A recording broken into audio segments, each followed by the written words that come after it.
ಅಖಿಲ ಭಾರತ ವೀರಶೈವ ಮಹಾಸಭಾದ ಚುನಾವಣೆ ನಡೆಯುತ್ತಿದ್ದು ಇದರಲ್ಲಿ ನಾನು ಕೂಡ ನಾಮಪತ್ರ ಸಲ್ಲಿಸುತ್ತಿದ್ದೇನೆ.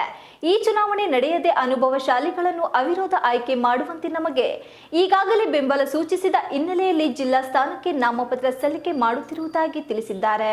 ಅಖಿಲ ಭಾರತ ವೀರಶೈವ ಮಹಾಸಭಾ ಪ್ರತಿ 5 ವರ್ಷಕ್ಕೊಮ್ಮೆ ಚುನಾವಣೆ ನಡೀತದೆ.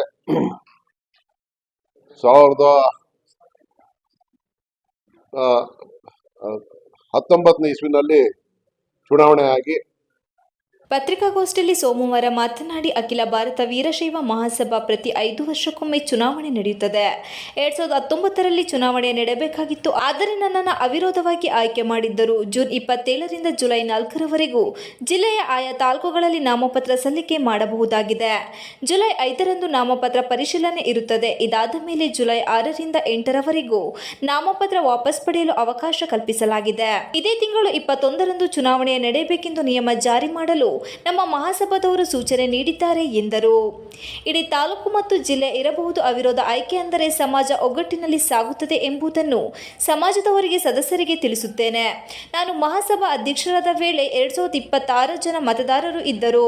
ಪ್ರಸ್ತುತ ಅಖಿಲ ಭಾರತ ವೀರಶೈವ ಮಹಾಸಭಾದಲ್ಲಿ 6500 ಜನ ಸದಸ್ಯರು ಇದ್ದೇವೆ. ನಾವು ಅಧ್ಯಕ್ಷನಾಗಿದ್ದಾಗ 5 ವರ್ಷದಲ್ಲಿ ಹಲವು ಕಾರ್ಯಕ್ರಮಗಳನ್ನು ಹಮ್ಮಿಕೊಂಡಿದ್ದು ಎಲ್ಲ ಯಶಸ್ವಿಯಾಗಿ ನಡೆಸಲಾಗಿದೆ. ದುರಾದೃಷ್ಟ ಎಂದರೆ ನಮ್ಮ ಸಮಾಜಕ್ಕೆ ಹಾಸನದಲ್ಲಿ ಒಂದು ನಿವೇಶನ ಇರುವುದಿಲ್ಲ. ಸೈಟ್ ಕೊಡಬೇಕೆಂದು ಇಂದಿನ ಅಧ್ಯಕ್ಷರಾದ ಲಾಲಟ್ ಮೂರ್ತಿ ಅವರಿಗೆ ಮನವಿ ಕೊಡಲಾಗಿತ್ತು. ಈಗ ಹೆಚ್ಚು ಜನ ಯುವಕರು ಸದಸ್ಯರಾಗಿದ್ದು ಈಗ ಸ್ಪರ್ಧೆ ಮಾಡುತ್ತಿರುವುದು ಸಂತೋಷವಾಗಿದೆ. ಅವಿರೋಧ ಆಯ್ಕೆ ಮಾಡಿದರೆ ಉತ್ತಮ. ಹಿರಿಯರ ಮಾರ್ಗದರ್ಶನದಲ್ಲಿ ಅವಿರೋಧ ಆಯ್ಕೆ ಅವಕಾಶ ಕೊಡುವಂತೆ ಮನವಿ ಮಾಡಿದರು.